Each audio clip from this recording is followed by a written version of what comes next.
Well, welcome everybody, and thank you all so much for taking time out to join us this afternoon on what is the first of our Rising Strong events.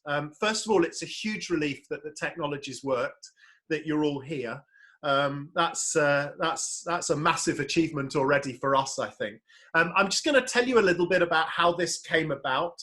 And then I'm going to hand over to Sharon, who's going to tell you a little bit about herself, for those of you that don't know, and introduce our special guest, Trystan Williams, who's had quite a day. And we might come on to that as the session goes on. So for those of you that don't know me, I'm Richard Gerver. I'm a former primary school teacher and head teacher based in Derby and Derbyshire. I've had a wonderful career in those roles, which eventually took me to being the head of a primary school in Long Eaton called Grange. I was privileged enough to be there for 7 years, and I won't go into all the details now, but was part of a remarkable journey with a remarkable community as we took our school from a position that the government were willing to want to close it down to one that achieved, I suppose, global acclaim for the innovation and practice of the remarkable teachers, teaching assistants, kids, parents, community. And as a result of that incredible journey, I left my role as a head teacher 13 years ago now, and have spent the last 13 years, again, in an incredibly privileged life, traveling around the world, looking at education systems, at other environments in elite sport and major corporations, really exploring and trying to understand the issues around human leadership. I've known Sharon for a very long time, actually. I won't say how long, Sharon, because obviously we both look far too young to have known each other, you know, for that long. I first met Sharon when a colleague, a mutual friend and colleague of ours, suggested I visited her school when she was ahead. And I've got to be honest, you know those days where you think you're doing an okay job and then you get to visit somebody else's school and you walk out feeling like actually the okay job you thought you were doing was suddenly rubbish. You know, I'm going to say this about her because she won't say it about herself. I honestly think that Sharon was one of the most inspirational school leaders I've ever met. And I'd never been to a school that embraced its whole community in the way that Sharon's school did. So we've stayed in touch ever since. And actually, the last time we bumped into each other physically, pre-COVID, obviously, was at Tristan's trust, where we were both invited to do an event. We had dinner together the night before, and that's where, if you like, our friendship rekindled. And we've been talking together over the last few weeks. And it turned out that one of the big shared issues and concerns for us as we move forward into whatever the next phase is for our schools and education was very much the issues around how we manage the emotional side of the reconnection of our school communities, of our staff, of our leadership teams, of our children, of the parents and carers in our communities. And we really just talked so much about it that we decided, well, why don't we just throw a few webinars and get some really interesting people who've got their own insights and take on this together to share with people what we're thinking. So that's how we got to this. So just a little bit of logistics for you. Sharon is really going to be the key interviewer of Trystan. They're going to have a conversation. I'm going to interrupt annoyingly at various points. We'd love you to put questions in the Q&A box. And as we go through, I'll share some of those questions with Sharon and Trystan. And then if we've got time at the end, finish off with a few quick fire questions from you all. But before I hand over to Sharon, I just want to share one more thought with you. And it's this. I don't believe that anything we're going to say today or in any of the other webinars we run over the next few weeks are the answer. I don't think Sharon or Trystan or myself in any way, shape or form would hold ourselves to be the experts who have a magic formula for what we're talking about here. What we want these sessions to be are a catalyst of ideas, a sharing of concerns and information and experience and opportunity. and hope you take it in that way. So with that in mind, I'm going to hand over now to my dear friend and professional crush, Sharon Gray. Sharon. Thank you very much, Richard. Thank you very much indeed. Very, very kind words from an incredibly inspirational leader yourself. And it's great to be here. And so welcome, everybody. Now, I know that some of you may well know my background, and certainly Richard's spoken a little bit about my experience in Netherfield. I've been a head teacher for 18 years. I'm now a consultant and independent, but I was a head teacher for 18 years. And my leadership spanned across 3 different settings. The first one was a special school supporting children who are experiencing significant and severe social and emotional mental health difficulties in southeast London. And our catchment area was very much Peckham, Lambeth, Lewisham, Brixton, and those youngsters, those children had all been excluded from their settings, and certainly taught me so incredibly much about leadership, about myself, about reconnecting through adversity and trauma. And I was at that school for 12 years, and again, sort of really putting the social emotional mental health at the core, felt we facilitated the best outcomes for everybody involved in that school, the children, the staff, the families and the community. After about 12 years in that school, I left to do some support work in an all-age residential special school in Cambridgeshire. And initially I was going in just to do a couple of weeks support work, but I don't quite know what happened. I became the advisory head teacher almost over a year and lived on site for the majority of that time.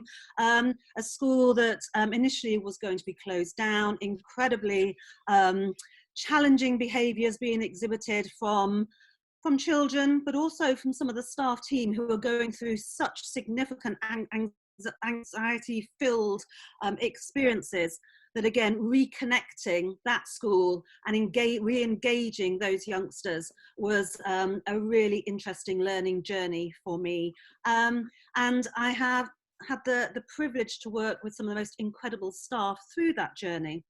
And whilst I absolutely love and continue to love my work in the specialist sort of education sector, I really was very curious about taking some of that learning from working with some of those vulnerable youngsters, incredibly resilient youngsters, into the mainstream sector. And that's where I became the head at Netherfield Primary in Nottingham, a larger than average primary school that at that stage was experiencing difficulty, had failed its inspection with Ofsted, and actually the community was fragmented and the role was reducing significantly. Outcomes academically were poor, one of the largest excluding schools in the authority, and we needed to pull it back together. And again, with the most incredible staff team, putting the social, emotional and mental health at the heart of that community, we were able to really identify what the needs were and then plan together to facilitate and meet those needs and enable the children and all stakeholders not just to thrive, but to truly flourish. And whilst, as Richard's mentioned, that school was judged to be outstanding by Ofsted, we always knew that there was space for improvement, and we were always focused on what we could really do to ensure that we were hearing from all of those around us, listening to and responding accordingly. And so I feel very privileged to have been on that journey and to have met some incredible staff along the way. I'm now in Norfolk, an independent advisor, and I'm doing work with a lot of multi-academy trusts at the moment, supporting the Reconnection. Also an academy improvement advisor, and certainly have worked with Trystan in that context for the last 3 years. I'm a member of the Youth Justice Board, and my responsibility there is around safety and education in custody, and I'm just taking over the project around secure schools and transforming the custodial system into what will be a more therapeutic approach, shining light on aspects of behaviours that need to change, but supporting our youngsters to go on to be successful and happy in the long term. And so that's kind of what I've been doing. And trying to stay connected as much as possible, because I think, like many people at the moment, whilst we've been socially isolated and distancing ourselves, there's a real risk, if we're not careful, of feeling alone in this journey. And I feel that I'm incredibly lucky to have some amazing family members and friends alongside, and Richard being one of those. And the other that I feel very privileged to have to be able to call a friend and a professional colleague is Trystan, who we've invited to talk to today. And we've invited, in actual fact, Richard and I discussed who should we get on here first. And it was almost, we said at exactly the same time, it's got to be Trystan Williams. And I've known Trystan, I think now for about 15, 16 years actually.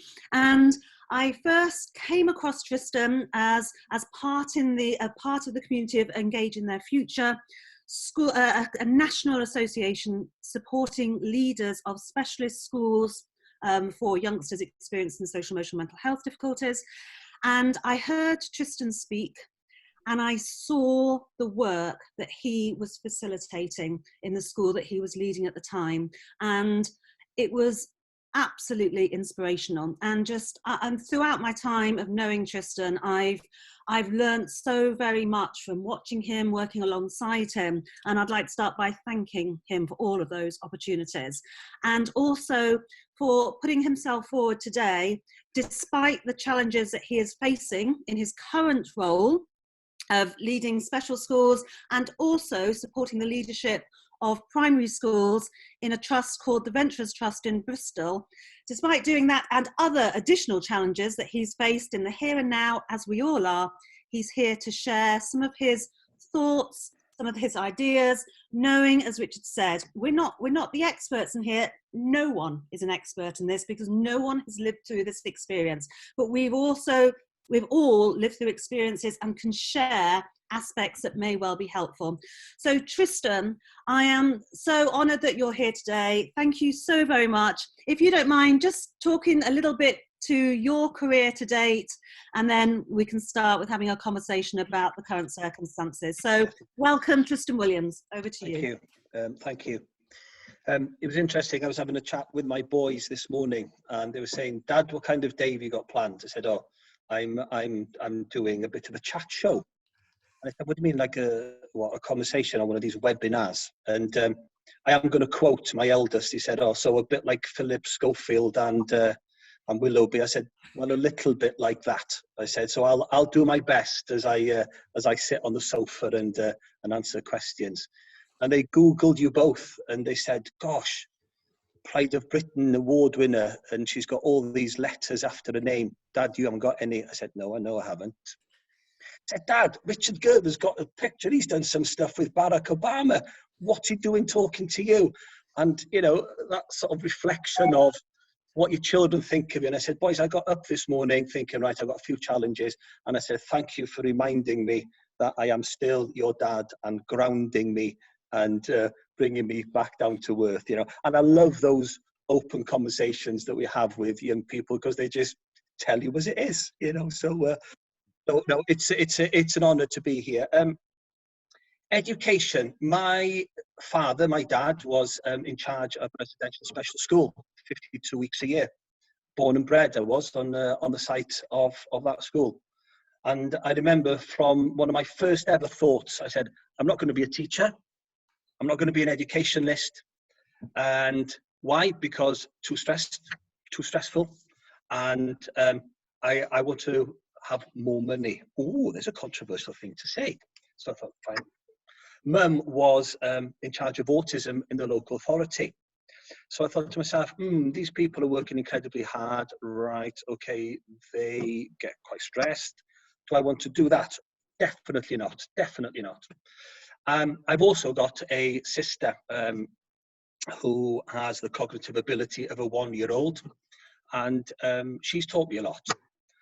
So as life moved on, I became a teenager, and I thought, I can work quite well with these younger children. And people kept on telling me, "You're quite good with younger children, aren't you?" I said, "Look, I'm not going into the teaching profession. I've seen how stressed my dad is. I've seen how stressed my mum is. I'm not going to be a teacher." And then I did my work placement, And I used to watch, those American, on the beach, that kind of stuff. I thought, oh, I want to do work placement as a lifeguard in a swimming pool. And I taught this lesson, and I was told, Trystan, you're a natural at teaching. I thought, oh, people are going to tell me again I need to be a teacher.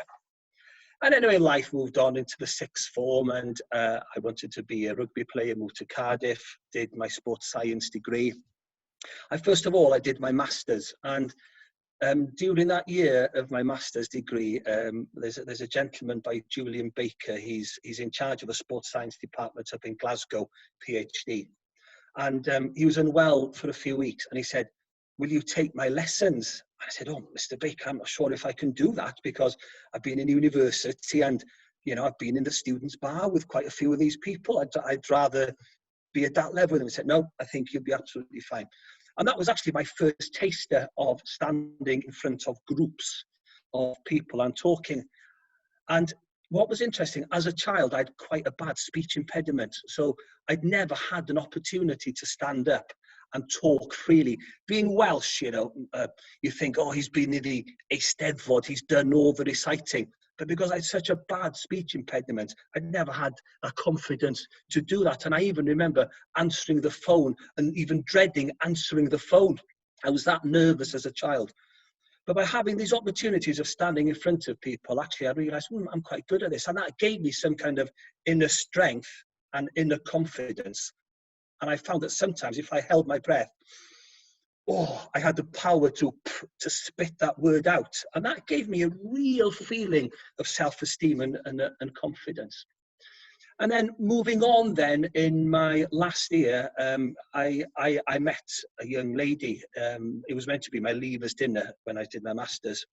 And she had, she wanted to be a teacher as well. And I thought to myself, I think I'm going to try and stay on in university just one more year. Unfortunately, one of my friends, he was chosen to be a triathlete to represent Wales, and he went off to New Zealand. So a place became available on the PGC course, and I was on that PGC route. So things tend to happen. I'm a big believer in things happen for a particular reason. Was I born to be a teacher? Who knows? But boy, I enjoy my job. And I'm going to say this to all colleagues out there. I think I'm prouder now of being an educationalist than I've ever been. I've seen the work that people in education have done, the life-transforming work that we do, and how we are keeping communities alive at the moment. And I think that really, really needs to be celebrated. So that's for all colleagues out there, we are wonderful, and we need to keep on telling ourselves that. And we are making a huge difference, Absolutely, Trystan, and such powerful words, and thank you so very much for sharing those. And currently your role in terms of the specialist schools that you're leading, can you just mention a little bit just about the role that you have at the moment, please? Yes. Currently, I've been the national leader of education. I've done a lot of quality assurance for the department for education as well, and I've learned a lot over the years. I've been a principal now, I think we're about 18 years as well. And I've been a chief executive, and I'm now the executive lead at Venturous Trust, which means that I've got the overall responsibility for 6 primary schools, and we've got a special school that's spread over 2 sites, and that special school has young people with autism as a primary need. We opened 4 years ago. We are ridiculously over numbers. We've opened 1 site, as you know, Sharon, in the St Anne's area of Bristol, and then we're opening another site in the new academic year, another £13 million site. So, and our primary schools, they support some of the most vulnerable learners in Bristol. So I'm a big believer of fighting for the underdog. I'm a big believer in giving young people with those real complex challenges an opportunity. And just the same as you, Sharon, first and foremost, I've always put the emotional well-being of my children and staff members as a key priority. And I know if people are well and they can function, then they're going to deliver better outcomes. And I think that's one key message that I've learned from people like yourselves. And I think under this COVID situation at the moment, to be strong and to hold on to those values are even more important. You know, I've had numerous dialogues with people at different levels within Department of Education, you know, etc. And we've worked incredibly hard on looking at the risk element at this time. But it comes back to that one component, you know, the children and the staff members, or the majority of them that left us at the end of March, won't be probably the same people and the same children that come back when we, if you want to use the word, partially reopen sometime in June. And to be absolutely, as a leader, kindness, empathy, compassion, you know, maintaining those elements. I was talking to my senior colleagues this morning, you know, and I've seen emotions in colleagues that I've never seen before. And not that I asked the question, why are you feeling like this? Well, it's because the uncertainty drives anxiety. You know, what if this happens, or what if that happens? And I do use the terminology of GETMO, you know, good enough to move on, usually. But under these circumstances, it's not just good enough to make sure that we can reopen. It's not just good enough on a risk assessment that we could do this. And I do think, you know, we're almost working in absolutes at the moment, aren't we? Unfortunately, because we don't want COVID, but we're trying to put over a key message that we have to have flexibility of thought, you know, and to be able to adapt within our daily routine is also becoming more of a challenge as a leader, you know. And those are the key areas that keep on coming back to me, not just daily but hourly at the moment in this executive position that I currently hold. Thank you, Trystan. And hearing that, what I've also heard is the sort of the psychologically safe environment that you're endeavouring to facilitate for your senior leaders, so that they can tell you when they're not feeling okay. And actually that's so important, because this is such a journey that we're all struggling through. The courage to acknowledge the vulnerability of not knowing all of the answers is going to be crucial. And, you know, enabling people to think. We can only think and reflect with real kind of empathy and understanding when we're steady and calm ourselves, and we can only be steady and calm ourselves if there's a sense of safety that's being facilitated around us. And I think that's something that I see you endeavouring to do, to create that sense of safety, to get the authentic lived experience from those that you're working with. And so what we would really love to hear from you, Trystan, given the complexity of your position, working with children in very diverse backgrounds. I know there's significant numbers of children with English as additional language, children who are vulnerable because of need, vulnerable because of risk, staff teams who are potentially vulnerable, primary schools, and I know your special schools as well, that the complexity of need there. How have you responded to this situation? What have you done, and what are you doing? If you could share a little bit about that for us, please. Well, the journey started, and I'm sure colleagues, you know, remember this quite well. You know, we had 48 hours until we closed, and that was a huge challenge. We were going from, you know, running schools to all of a sudden 48 hours and we were closed. And those first 3 weeks, and I'm sure colleagues can reflect and you know, I think the same, we were delivering up to 800 food parcels across the city every day. Now that wasn't sustainable. So we then went from daily to weekly, and then fortunately in time the voucher system you know, kicked in. But what was starting to emerge, I was having more and more conversations with colleagues who were just breaking down in absolute tears, in floods of tears. So we thought to ourselves, right, we need to reflect on the way that we talk. We need to reflect on the way that we put sentences together. We need to stop emailing people so much. I was conscious that we were using Microsoft Teams and Zoom more and more. And what I found is, if I didn't have some kind of exercise or some kind of physical release in the morning before I started engaging in those quite heavy conversations, especially online, by midday I was totally spent. I wasn't functioning. I knew I was becoming grumpy. I was having a bit of a pain in the back of my neck. My shoulders were getting tighter. you know, and I had to self-reflect and say to some of my colleagues, I really don't feel great at the moment. I said, why not? I said, I think I'm feeling more stress and I'm feeling more pressure. And I'm also feeling a sense of loss. Mm-hmm. And I said, what do you mean you feel a sense of loss? Well, I'm quite a sociable character. I gain energy from being around the children and the staff members I work with. Now, because I wasn't having that energy boost every day from social interactions with colleagues, I was sat on my own in the lounge, okay, in my house most days, but I was on my own. I wasn't getting that boost of energy, you know, that boost of endorphins when you know that you've done something with a young person or a staff member that's made them feel really special. And that gives you an emotional uplift.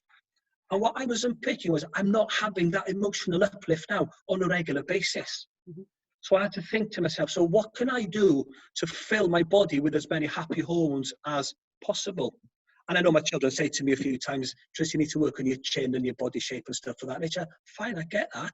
But I found that by exercising, you know, and that might be even taking the dog for a walk, or I actually invested in a rower, which is marvelous, which is wonderful. And elements of yoga. I've not had the courage to try the fitness thing at 9 o'clock in the morning yet, because my flexibility isn't that great. But I just found in myself that I needed to deal with my emotions and that pent up feeling of loss and trauma myself. And so I'm really hearing that actually putting your own oxygen mask on first, really identifying what it is that you need and giving yourself the time and space to do that.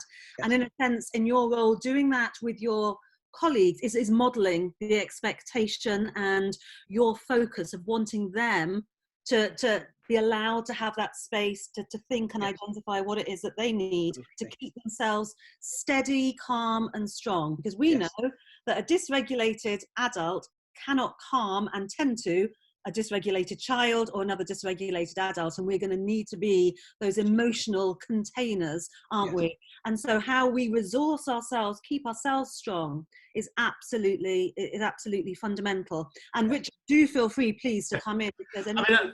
I think this is, I think this is first of all, Trystan, thank you so much for your honesty. I think one of the most important things you're demonstrating as a leader right now is your own vulnerability, your own honesty, your humanity.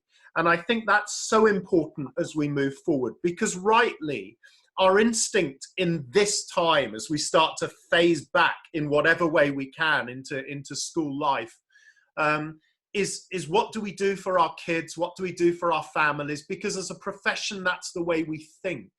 But this point that you've both raised and Sharon just highlighted for me about we have to make sure that the adults in our communities, our teachers, teaching assistants, admin staff, cleaners, everyone that's involved in our community has access to make sense of their own emotional journey as well. And actually, there's a question I've got from Laura, which I think is really relevant and will be interesting to see what you think of this. So Laura is currently supporting school leaders. She's an education leadership coach and also a parent governor.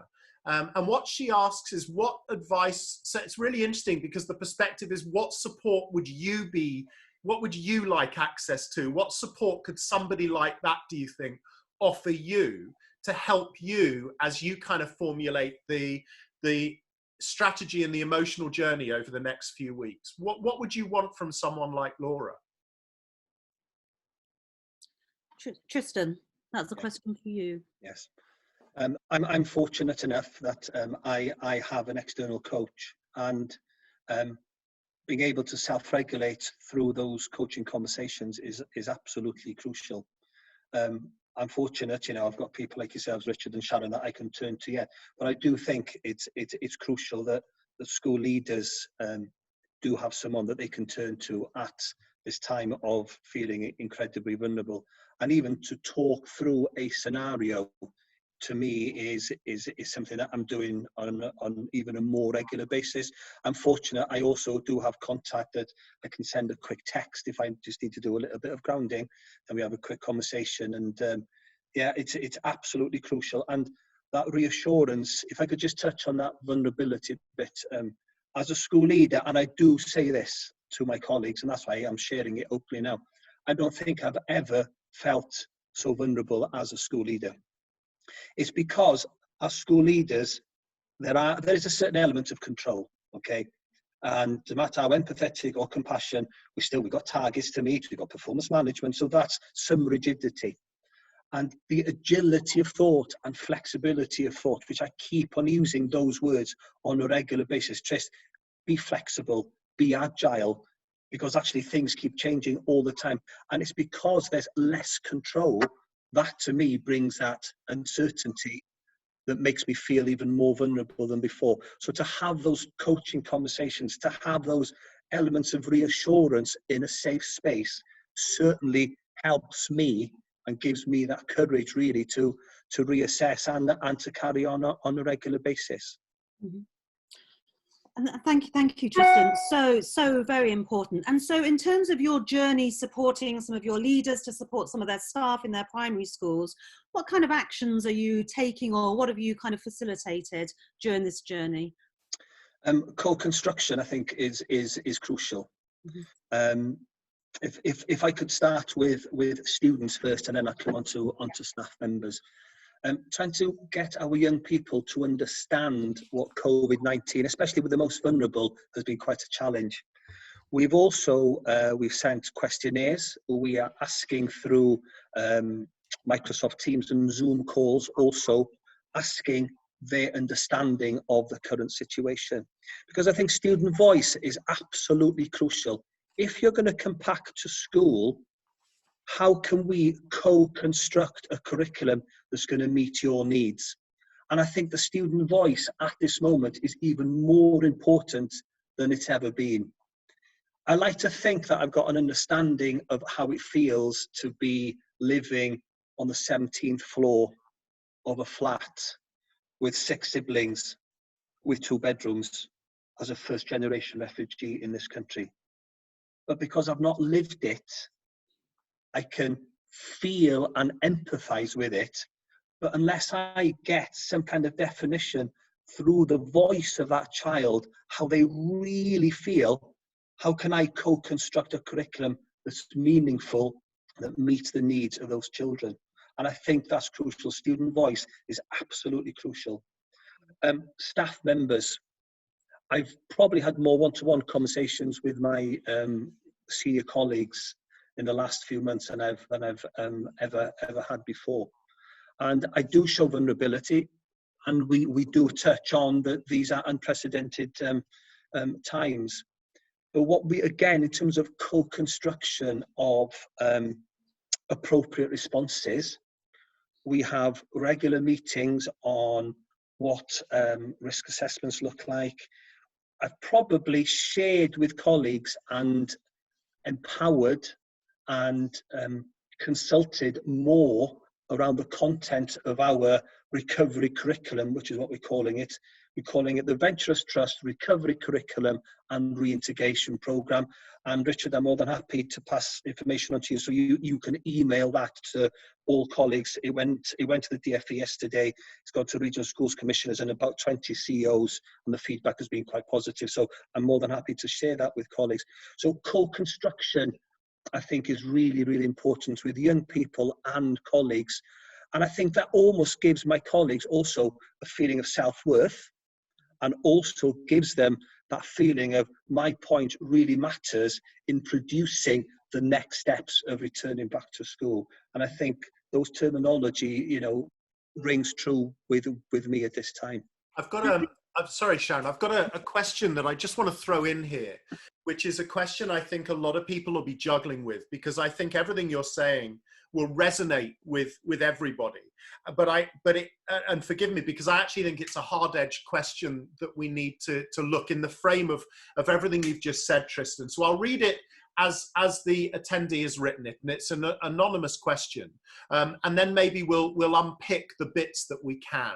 So the question reads: how will schools ensure that they meet the standards agenda while addressing the immeasurable mental health damage caused by the virus?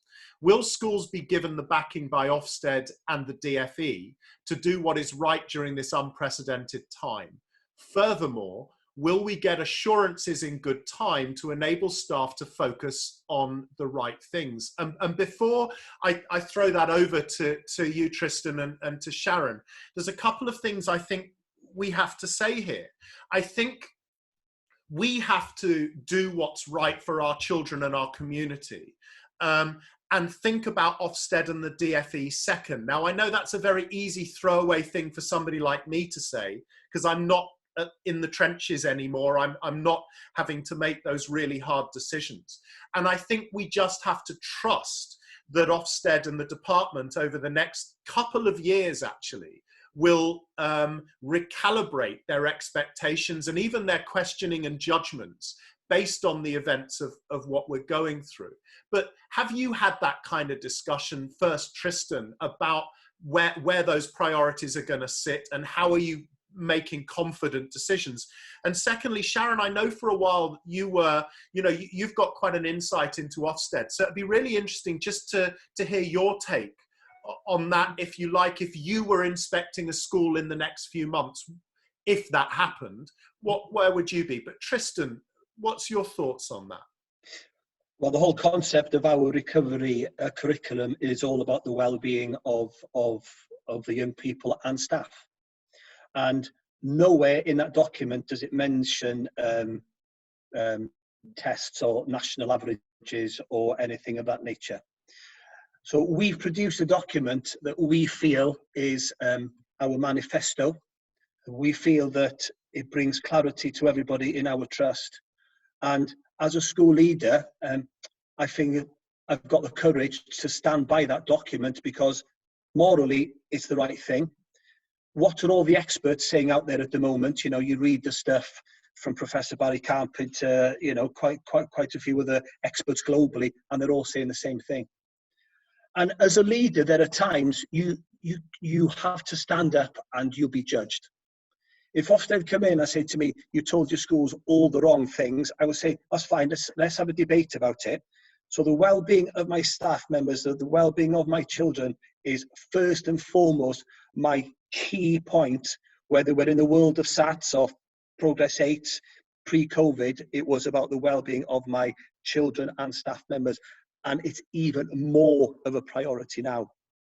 Have I ever worried about exam results? Not really. Because I know if children are functioning to the best of their ability, they have a greater potential of achieving academically. Will I bow down to the whims of Ofsted? No, I won't. Yes, they're governing by a particular rule. I get that. But this is the time that I'm really hoping that the DFE has the courage to say, this is down to a local level, that we are now delegating more authority to you as school leaders to make that choice, to make that decision. And if we stand collectively as one voice, and I have to be honest, I have been impressed with the unions and the level of challenge that they've provided, but unity of voice at this moment is absolutely crucial. So I'm going to say it again, well-being of children, well-being of staff members sits, if you think of that Venn diagram, right at the heart of our recovery curriculum. And we've told our school colleagues for the next 12 months, if children can't function and can't learn what they were learning pre-March the 23rd, it really, really doesn't matter.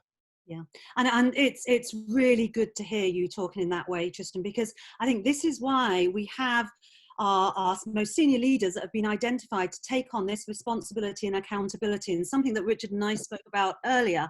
In actual fact, the guidance from the DFE, from the government, it is just that, it's guidance, and no amount of guidance can respond to all of the individual questions that we'll have about our own unique contexts and settings. And so it's down to, I think, the senior leaders working across the communities to seek out and find what the actual issues are for all of those stakeholders, for children. You talk so passionately about hearing the young voice, absolutely crucial. I heard a lovely sort of analogy that we're all in a storm, but we're all in different boats. And so our own lived experience of this will be very, very different from others. And we will have a perception of somebody else's, but we won't know if that's the reality until we sort of suss that out a little bit. So finding out what are the problems, you know, across the trust, across actually asking our staff teams, what are their concerns? And as you said, creating that psychologically safe place for them to be really open and vulnerable and say, yes, my partner lost his job. I'm now in a situation where I might not be able to pay my own mortgage as a teacher and live, and all of those, really seeking out the authentic lived experience so that we can then plan to respond and inform our own risk assessments as to how we will work in our own communities. And they will all potentially look very different.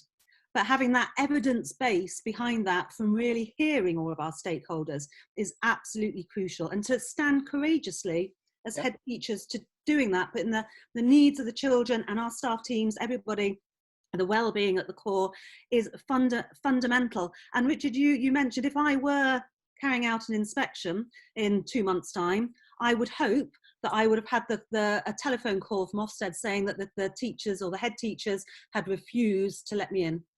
Because as a head in that situation, that's what I would be doing. Thank you. And there's a follow-up question from someone here, just really to follow up on that piece there, Sharon.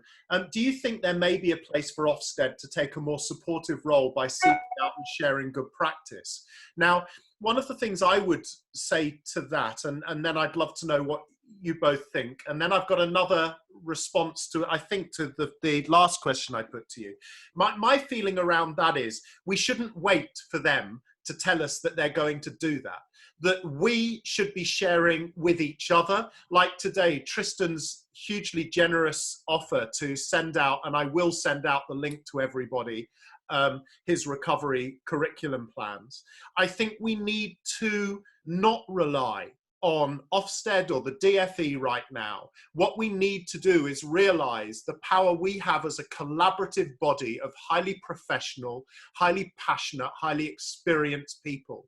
And we should be as generous and open as we possibly can be, not just sharing our good practice with each other, but the mistakes we're making too. And one of the things I would say that is hugely important right now, because we all know it, is that we're going to make as many mistakes in the next few months as we do good stuff.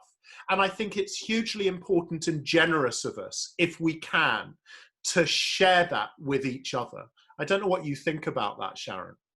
Well, I think that the sharing part is absolutely crucial, and that generous offer from Trystan to share the work that he's been doing in his trust. And I think it's just, again, I reiterate, I mean, Ofsted, I don't think there's a place for Ofsted at all at the moment in terms of seeking out good practice, because where will the evidence be in terms of whether it's good practice? It will be in the longevity of the reconnection and recovery of all of our communities, and that's going to take time.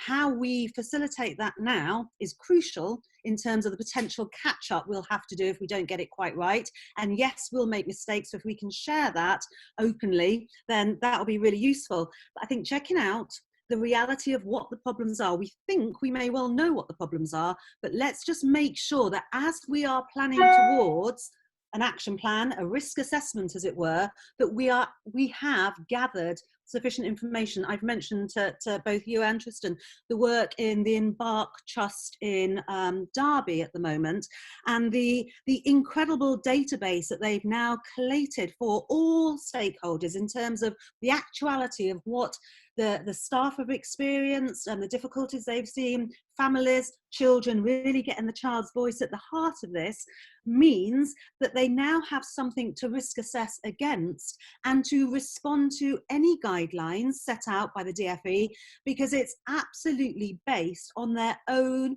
contextualized, factual and as accurate as possible information. And so for them, they have now created teams of staff across the trusts, and they're sharing their expertise. One team is facilitating a whole array and library of activity to really focus on emotional health and well-being as children are coming through in phased responses. So the teachers won't be overwhelmed in their planning. All of those lessons are very much set up and ready to go, and then having a long-term sort of project in mind to work towards a sense of closure, which is really, really supported. And all of these are as a result of that kind of gathering information about the lived reality. One of those schools, sadly, a member of their staff team has passed away. Nothing to do with COVID, but that in itself is going to be an issue, and they've had to respond to that. So another group is really looking at specific elements about bereavement and loss, and a whole repertoire of activities and support mechanisms there. How they're going to be mentoring the leaders throughout all of this. And so, as Trystan is saying, that well-being, academic elements, they will come when they're ready. And we will only learn in a place where there is a sense of safety. It's the only way we learn and then retain our learning. So if we don't facilitate that, create the secure base by creating that sense of safety for our staff, they will not be ready to receive our children. So I really hear what you're saying, Trystan, and totally agree with you. Is Trystan, your response to some of those thoughts from Richard there?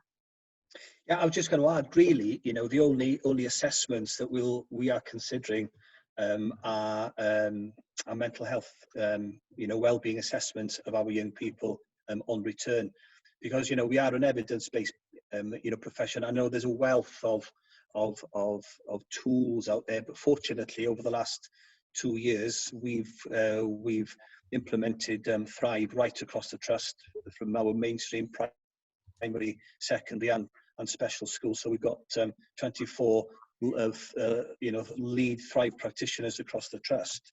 And what we've agreed with our colleagues is that young people on their return to school, clearly in an empathetic way, we need to understand how those young people are feeling. So those are the only assessments that we'll consider doing. And again, I've written that into one of those areas within our recovery curriculum. And if that really is the most important part, then we need to see where those children were as a baseline. Are they regressing emotionally? Are they becoming more resilient? Are they becoming happier in themselves? And I think we need to capture those steps as we move through that recovery phase of young people coming back to school. Absolutely. Thank you very, very much for that, Trystan. I know that we're running short of time, and there's a few questions that's come through that, Richard, if you could share, please. Yes, the first is more of, I think, a general question, not just to the panel, but actually to all of the participants. Somebody's asked, they wonder if there's a risk assessment template that could be shared. So a question I have really for everybody is, if you know of a risk assessment template that's being developed or been developed, maybe Trystan in your school, Sharon in your work with Embark, or any of the delegates, I would be hugely grateful if you can stick a message with maybe just a link to how I can get hold of you so that we can share that with everybody. But Trist, have you got anything? Yeah, I was going to say we've done that, and that's part of our document. And basically, we've summarised all the government guidance. We've put it into a school-specific risk assessment. So we've done that. So, and all colleagues in the trust went through it. We had a hour-and-a-half session on it yesterday to give people clarity, and that is part of the recovery curriculum, where we use some of the theory that Barry Carpenter uses. There's a visual diagram of what that means, and the rest of it is the risk assessment of how young people could be protected and staff members as safely as possible using all the latest government guidance, but it goes a little bit deeper than that as well. So again, Richard, I will share that with you and Sharon, and then you can share it with all colleagues. Hopefully, you know, it'll save people hours of work because we've already done it. So I'm more than happy to share that with people. Thank you so much, Trystan. Sharon, have you got anything that you've been working on? I've got a number of different risk assessments that I'm sure, again, that we can share. I'll have to obviously get permissions from the CEO there, but I'm absolutely certain that he'll be more than generous with sharing that. It's so important. Brilliant. Great. 2 more questions, and then I guess we'll wrap it up. So the first one is in a small community nursery in Scotland, we find it difficult now, or even more difficult, to connect with hard to engage families and families who have little or no English. We do use a social media platform on a daily basis, predominantly around wellbeing activities and suggestions. Do you phone or contact families in other ways during this time of lockdown? And if so, how does that work? Tris, and we're looking at being in Scotland. It finishes by saying we're looking in being in lockdown for longer than we are in England. So, any thoughts or advice there? Yes, clearly we do phone if that's the way parents also want to work with us. We've also provided computers to our most vulnerable families, and we are currently using therapists, our pastoral team as well, to either undertake Microsoft Team calls or Zoom calls. And to me, the biggest difference is just like looking at you now, Richard and Sharon. You can almost do, I know it's not quite the same as seeing someone in person, but I do think you have a deeper understanding of how that child and how that family are when you actually physically see someone on the screen. We've also put a script together that there's a basic level of questioning that we must have covered every time.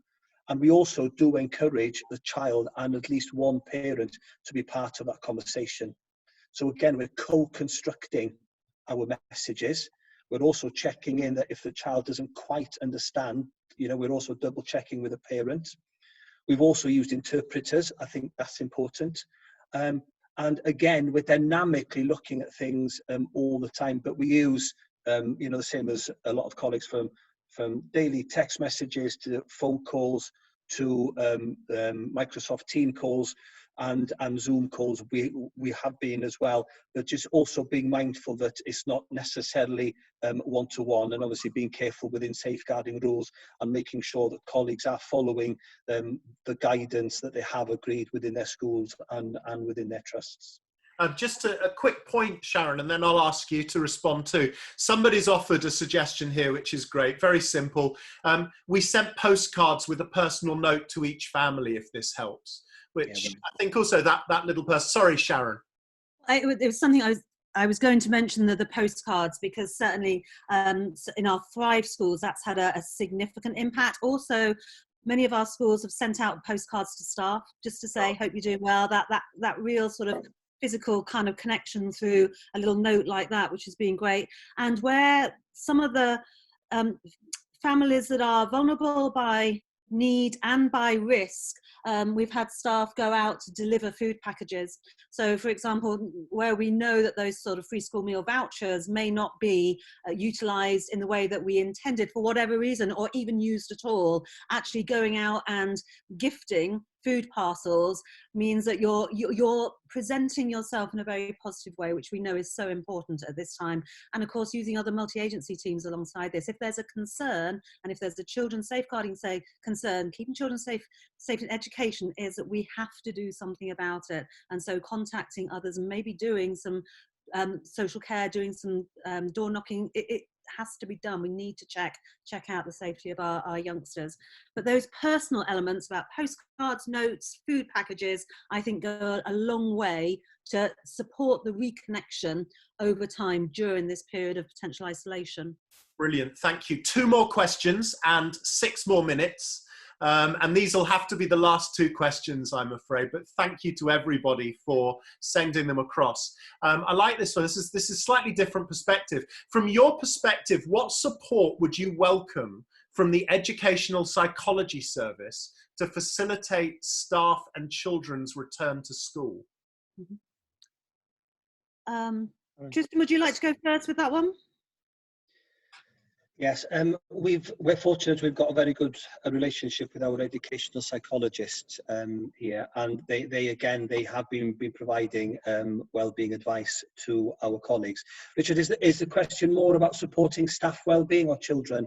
Well, it's both really. It just says how could the Education Psych Service support and facilitate staff and children in their return to school? Yeah. We also have a range of coaches, which I touched on, and external therapists that work in the same kind of way. And you know, if psychologists, and I think it's crucial that they do keep an eye and support.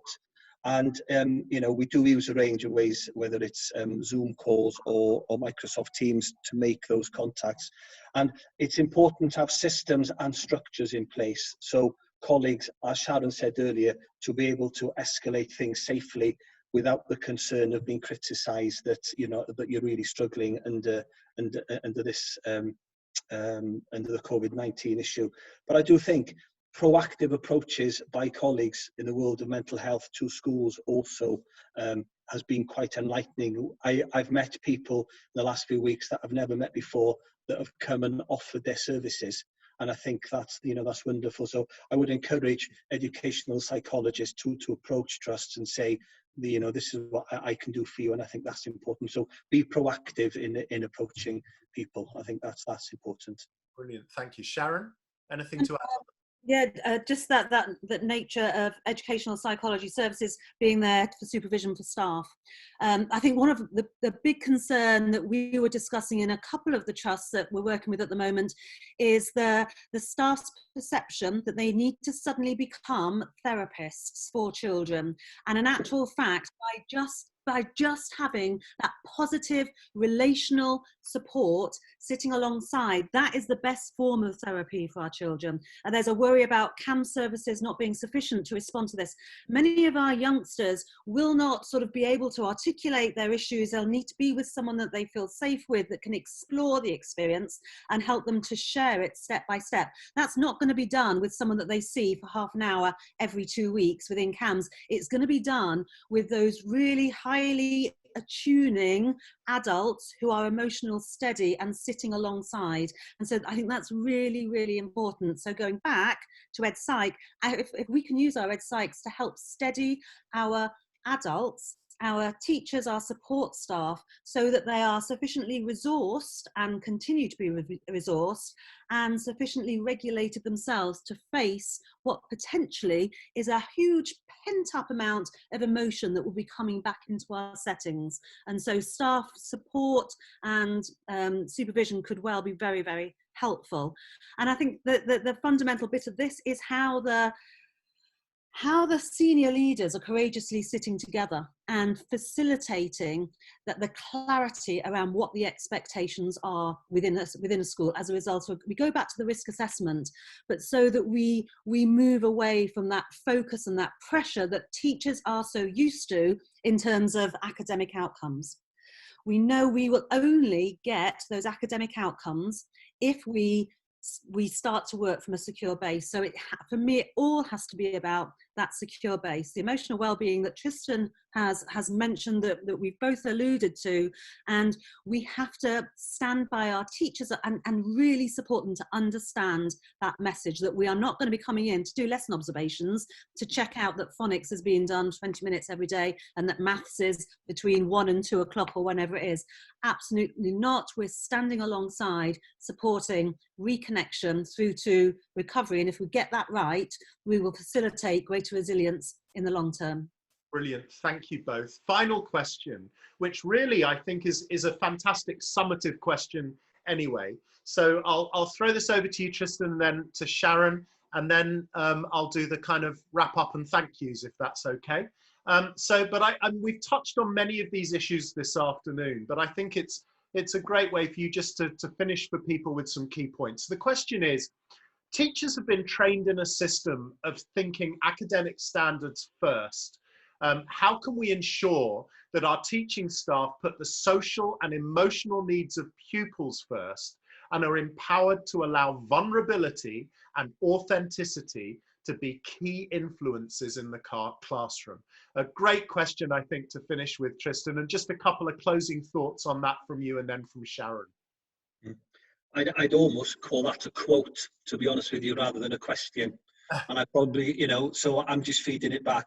The way that those words were constructed, just use them, because when you get to read the stuff that we've got in our recovery curriculum, it just absolutely captures that point. I do think it's a bit of a shame that as educationists we've fallen into that trap of just putting academia first.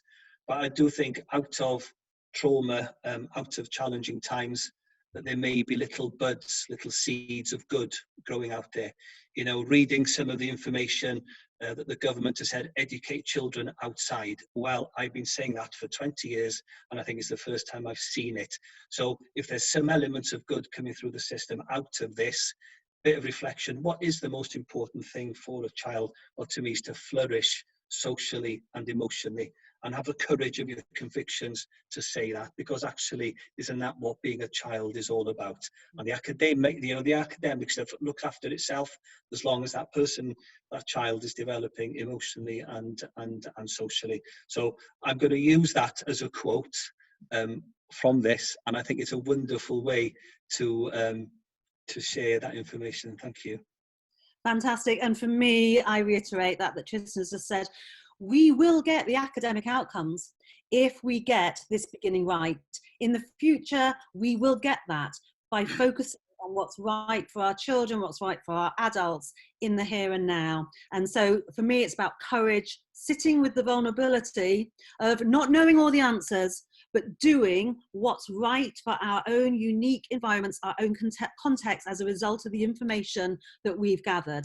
And I think that's really important. And staying connected with each other, talking to each other, sharing ideas and sharing concerns equally, which is why we endeavour to facilitate these sessions. And before I hand back to Richard, just to mention to people that in 3 weeks, we have got a session with Barry Carpenter and another CEO of a trust to talk through the practical application of some of the work that Trystan has already done and has agreed to share, which is great. Next week, we have Richard Mccann, who some of you may well know. If you don't, my goodness, you're in for a treat. First met him about 10 years ago at a conference when he shared his incredible story of resilience. It's one that he wrote about in his #1, the Times best-selling book, selling almost, I think, 500,000 copies in the UK, called Just a Boy. Incredible read, very emotional. But his story is more than that of resilience.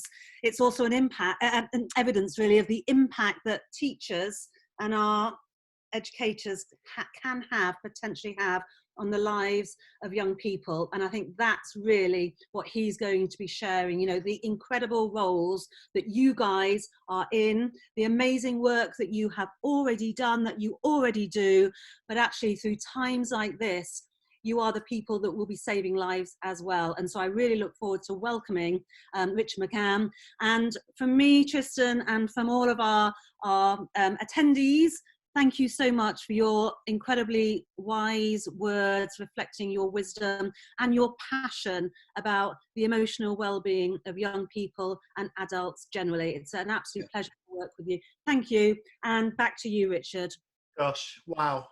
I've got hairs on the back of my neck. Thank you both so much for both of you, for your authenticity, your vulnerability, your expertise, your humility, your wisdom, your time. Thank you to all the participants for sharing their questions and comments, which were all so deeply, informative and challenging. I want to finish with just a couple of thoughts, if I can. The first is this. In all those years ago when I was a head teacher, I never had to face anything that you're all facing now. But I think there are 3 questions I used to ask myself and ask my team to ask themselves all of the time to ratify in our own minds what we were doing. One was, do we know our children and the needs they have? 2, what are we doing to meet those needs? And 3, how can we prove to ourselves that what we're doing is meeting the needs we identified? And my feeling is that in this deeply uncertain time where we are all vulnerable, we are all scared, we are all doing the very best we can, I think if you can keep coming back to those 3 questions, they will provide deep reassurance for you that your process is right. Because it really doesn't matter if somebody externally tells you what you should be doing or that what you're doing is right or wrong. I think if you know in your heart of hearts that you're responding to those challenges in that cyclical way, you're doing everything in your power for your children. You are all heroic, deeply heroic. And I think the best thing I can say to you all right now is I have never felt more useless as a former teacher and head teacher than I do now, looking on at the extraordinary things you're all doing. Please join us next week. The resources that Trystan and Sharon have generously agreed to share with us will be, I'm going to find a way to use the Eventbrite email system to email them all out to you. I promise. If you don't get them, I'm going to give you my personal email and I'll find a way to do it that way, but please don't bombard me. My personal email is richard.gerver@btinternet.com. If you haven't had those resources in the next week, let me know. Otherwise, thank you all so much for your time. Thank you from the bottom of my heart, Sharon, and particularly Trystan. You are remarkable people, and it has been a remarkable privilege to spend time with you both. Take care, everybody, and hopefully see you next week. Goodbye. All the best. Thanks, Richard.